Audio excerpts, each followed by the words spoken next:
Long ago, our ancient ancestors imagined an omniscient God, able to see all that we do. This God would judge all actions and punish misdeeds, either in this life or the next. Fearing punishment from this all-seeing eye of a wrathful God, devout citizens followed a system of morals and ethics, for even what the law was blind to, God would see and punish. Today, not much escapes the eye of the law. Cameras are perched atop poles all along the highway, on the corners of buildings, in parking lots, apartment complexes, and inside stores, restaurants, and offices. The internet traffic is monitored now, almost globally, censored and watched in China and India, stored and scanned in England, and heavily monitored in the United States by the Einstein program, an NSA-mandated complete internet oversight project enacted as a part of the controversial Patriot Act.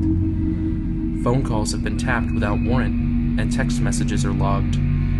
Background checking companies access social networking sites where any number of acquaintances have tagged photographs of you anywhere and everywhere. Internet service providers keep logs of your internet use to create a consumer profile that they sell to advertising companies and anyone else with enough money. You get nothing, aside from privacy violation. Are you being watched? There's no longer any doubt about that. This continual observation of the public conjures images of the Orwellian Big Brother, 1984's continually monitoring propaganda box installed in every citizen's home and work. It also makes you watch yourself, if only because you feel like you're being watched by someone else. Even if no one can see, you still fear the prying eye of your tattletale neighbor or a powerful government. You fear driving too fast because of speed traps and unmarked police cars. They could be lurking in an alley or behind a tree or sign somewhere. And if they aren't, there are cameras to automatically issue tickets. Officials even scan roadside camera footage to mail out tickets for parking violations when no one was around to personally ticket, tow, or boot your car. This is the Panopticon. First designed by the English utilitarian social reformer Jeremy Bentham in 1785, the Panopticon is a cylindrical wall of prison cells surrounding a central tower.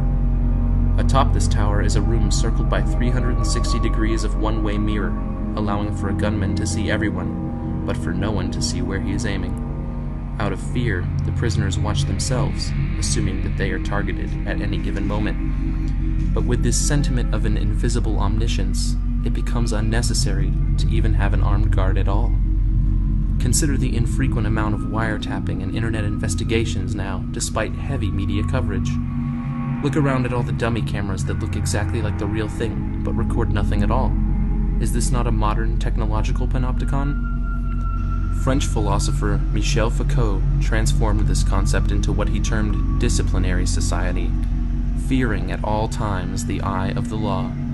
Because we know we might be watched, and might therefore be punished, we obey whatever laws are enacted, and even fear to speak out against those laws that seem unfair. So why is the Panopticon an evil mechanism? Some might claim that despite violating privacy and personal liberties, that constant surveillance seriously reduces criminal activity. Perhaps, but in the absence of cameras, in a power outage, by cutting the cables, by masking your IP address or making anonymous phone calls in phone booths, crime will thrive. This is because the fear of discipline has replaced mankind's reverence for ethics and morality. People fear the police rather than attempt to make positive decisions merely for the sake of being a good citizen. They broadcast their good deeds on MySpace or Facebook to show everyone how compassionate they are. Is this not merely selfish promotion in the guise of charity?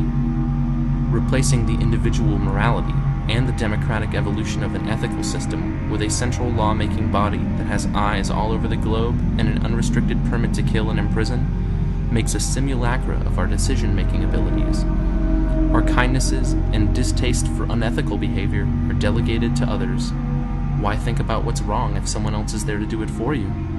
Why apprehend a criminal when someone else is there to catch them? Under the all-knowing, all-seeing eye of the modern Panopticon, no one cares, and those that do are afraid to speak up.